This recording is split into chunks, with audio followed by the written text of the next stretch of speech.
Okay, hi guys, welcome to this lesson in Python programming.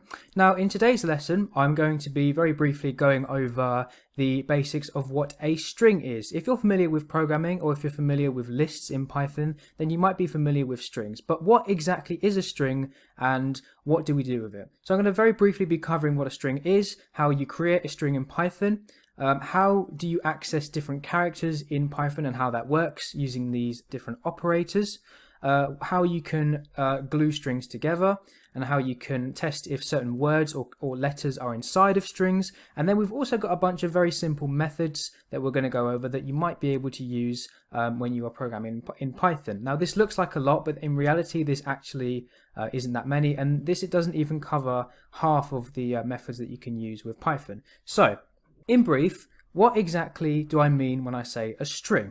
You can imagine a string as a word or a letter or a phrase or a paragraph. A string is essentially just any word, any phrase, and it's always wrapped in either single or double quotes. So I'm going to jump into my terminal now, and you can see at the very top of the program, if I go ahead and uncomment this, you can see that you can define strings by using myString, or you can define strings by wrapping it inside of double quotes or single quotes, but I typically use double quotes. So what I've done here is I've set up a variable called myString, and I've set it to this phrase that says this is a string. So if I go ahead and print my string like this, I go ahead, I'm going to just very briefly comment out this other stuff.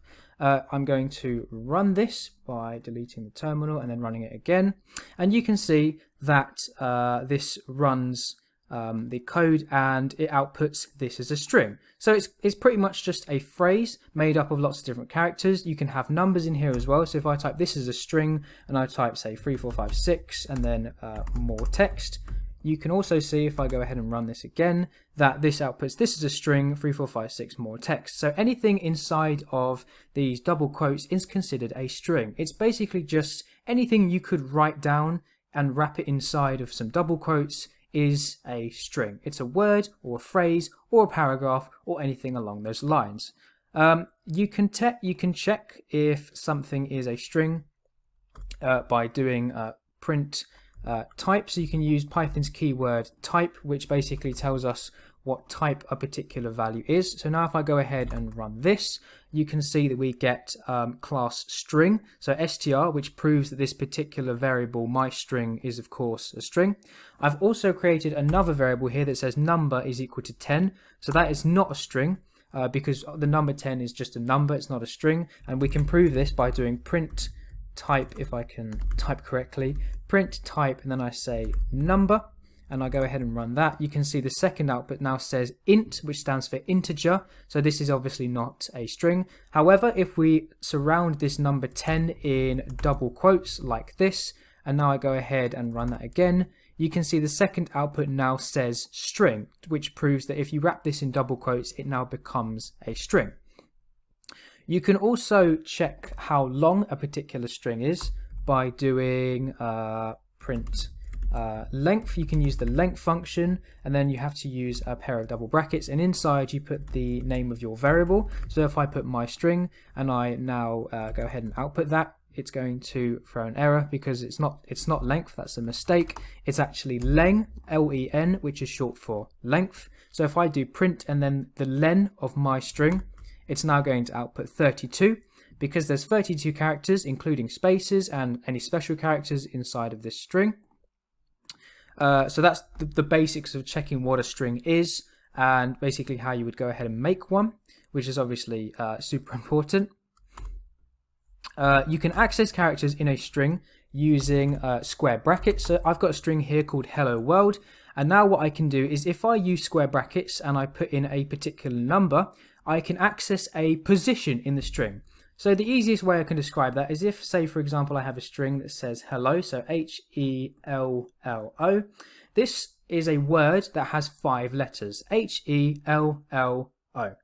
And the way those letters are represented, the way those positions are represented is using numbers, always starting from 0. So the letter H in this case, even though it is the first character, it is represented with a 0. The E is represented with a 1, then the L is represented with a 2, and so on. So the next L is a 3, and the last character is going to be a 4. So if you want to access the last character in a string, it's how many characters there are in a string minus 1. So there's 5 characters in this string minus 1, which means the last index in our string is the number 4. This is very important to remember because pretty much all programming languages will work under this.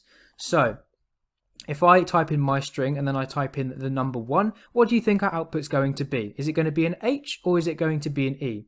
Well, I'll tell you now, it's going to be an E, because if I wanted an H, then I would have to type in the number 0, because as I said, the first character is always a 0. So that's going to output an H.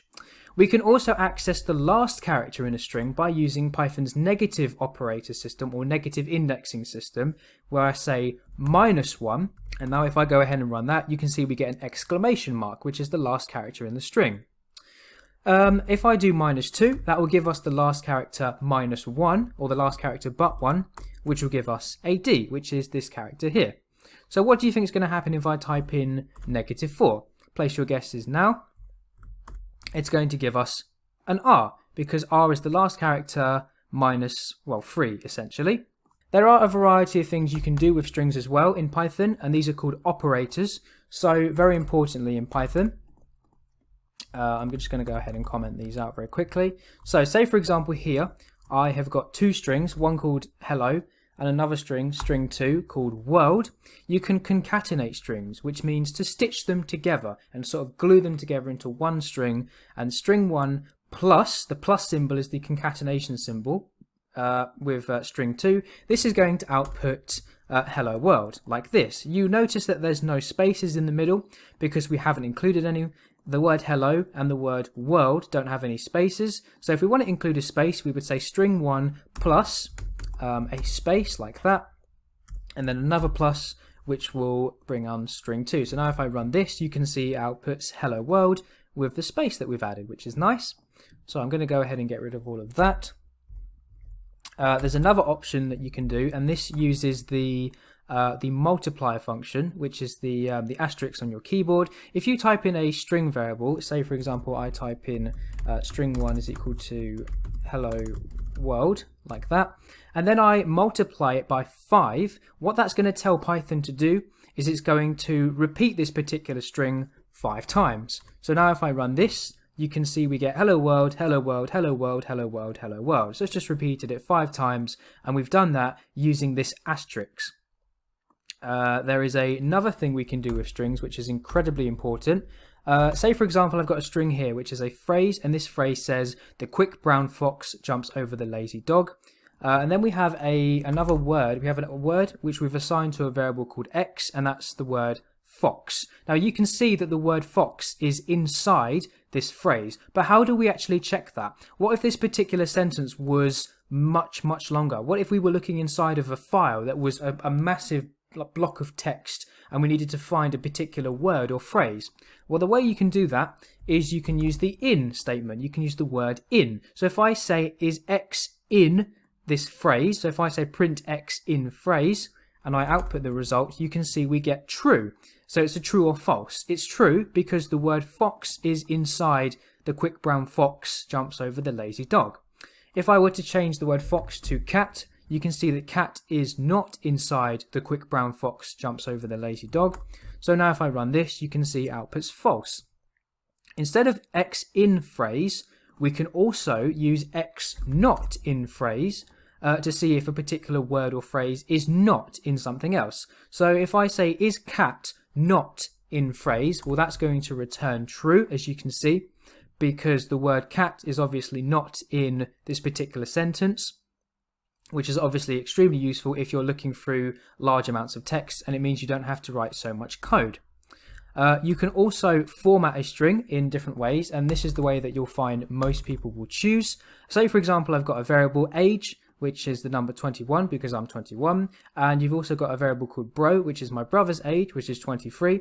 We've got a sentence here which says my age is, and then you can use a % symbol to represent something you want to replace in the string. So what I'm going to do is I'm going to go ahead and delete this all. So I'm going to say my age is, and then a percent symbol. Now that normally would end the string, but what you want to do, if you want to replace it with a particular variable, is you use a percent symbol and then you type in the variable you want to replace it with, and then if I run this, you can see it now says my age is 21.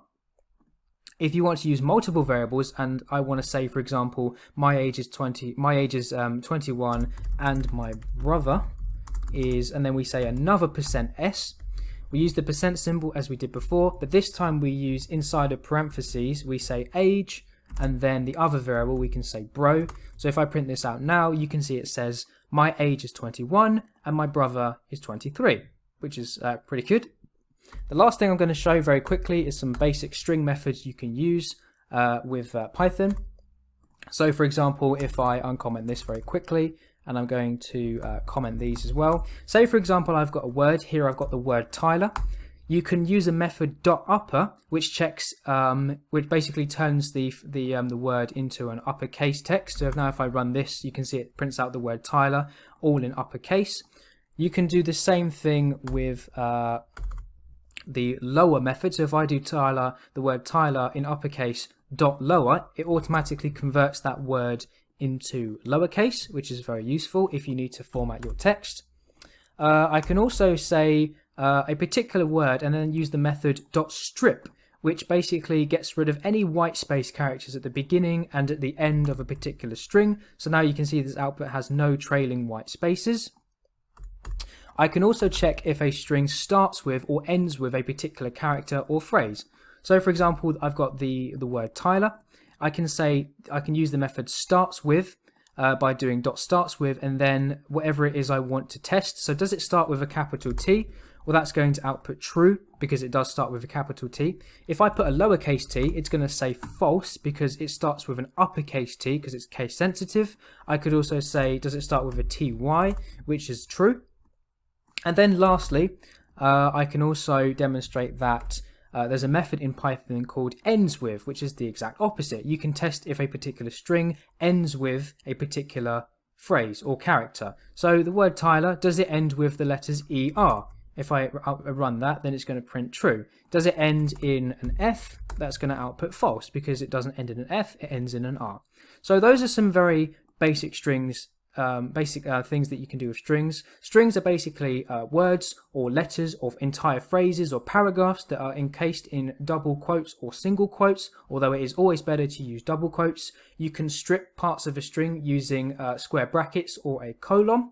You can also stitch strings together using a plus, which concatenates them. You can also use an asterisk to repeat that string a certain number of times. You can also check if words are inside of a string by using in or not in, and you can also use a variety of different string methods such as upper, lower, or starts with, ends with to check certain things about a string or to manipulate strings in certain ways. That's going to be it for this lesson, I think, and yeah.